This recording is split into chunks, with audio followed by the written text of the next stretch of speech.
High fibre diet promotes weight loss. এটা আমরা মোটামুটি অনেকেই জানি। হাই ফাইবার ডায়েট বা উচ্চ তন্তুযুক্ত খাবার আমাদের ওয়েট লসে হেল্প করে। কেন করে, কিভাবে করে, এটাও তো জানতে হবে। অনেক মানুষের প্রশ্ন থাকে, কেন আমরা হাই ফাইবারযুক্ত খাবার খাবো এবং কোনগুলো খাবো। এই ভিডিওটা তাদের জন্যই। হ্যালো এভরিওয়ান, আমি কনসালটেন্ট ডায়েটিশিয়ান চন্দ্রানী। আপনারা ডায়েট কনসাল্ট করতে চাইলে ডায়েটারি কাউন্সেলিংয়ের জন্য 6294229230 নাম্বারে আমাকে হোয়াটসঅ্যাপ করতে পারেন। তো আজকের টপিক শুরু করা যাক।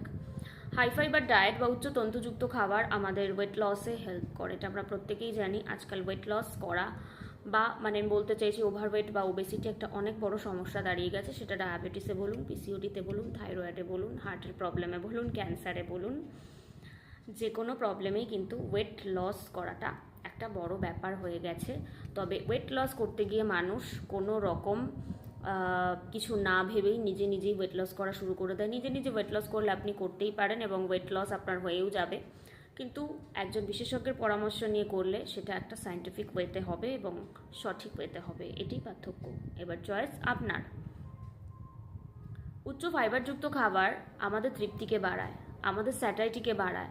উচ্চ ফাইবারযুক্ত খাবার খাওয়ার পরে আপনার ফিলিংটা মনে হবে আমি অনেক খেয়ে ফেলেছি, ব্যাস আমার পেট ভরে গেছে। ঠিক এই কারণেই আমাদের উচ্চ ফাইবারযুক্ত খাবার খেতে বলা হয়। উচ্চ ফাইবারযুক্ত খাবার কিছুটা খাওয়ার পরেই আপনার আর খাবার ইচ্ছে খুব একটা থাকবে না, কারণ উচ্চ ফাইবারযুক্ত খাবার কিন্তু আমাদের পেটটাকে অনেকক্ষণ ভরিয়ে রাখে। কিভাবে? আমাদের গাট হরমোনস রিলিজের মাধ্যমে আমাদের স্টমাককে সহজে খালি হতে দেয় না উচ্চ ফাইবারযুক্ত খাবার। আমরা যে খাবারটা খাই সেটা তো স্টমাকে যায়, আমরা যাই খাই। সেরকম উচ্চ ফাইবারযুক্ত খাবার কিছু গাট হরমোন সিক্রেশনের মাধ্যমে আমাদের পাকস্থলিতে অনেকক্ষণ ধরে থেকে যায়, সহজে খালি হয় না। তার মানে কি? অনেকক্ষণ ধরে থাকা মানে আপনার খিদেটা পাবে না, আপনার পেট ভরা এই ফিলিংটা আপনার হবে। এছাড়াও উচ্চ ফাইবারযুক্ত খাবারের মধ্যে থাকে ফ্যাটি অ্যাসিড, স্টার্চ এবং নাইট্রোজেন, সেগুলোও কিন্তু বডি খুব সহজে শোষণ করে না। ঠিক এই কারণে উচ্চ ফাইবারযুক্ত খাবার কিন্তু ডায়েটে রাখা ভীষণ জরুরি। সেক্ষেত্রে আরেকটা টিপস দিয়ে রাখি, উচ্চ ফাইবারযুক্ত খাবারের মধ্যে তো সবজি পড়ছে, এটা নো ডাউট, এই বিষয়ে কোনো সন্দেহ নেই। ফলও কিন্তু পড়ছে, তবে ফল সেক্ষেত্রে গোটা ফল খেতে হবে। আর ফলের জুস খাওয়া একদম চলবে না।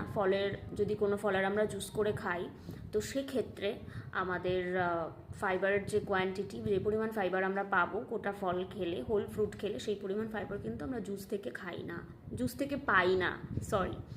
সো আমাদেরকে হোল ফ্রুটস কিন্তু খেতে হবে, জুস করে নয়।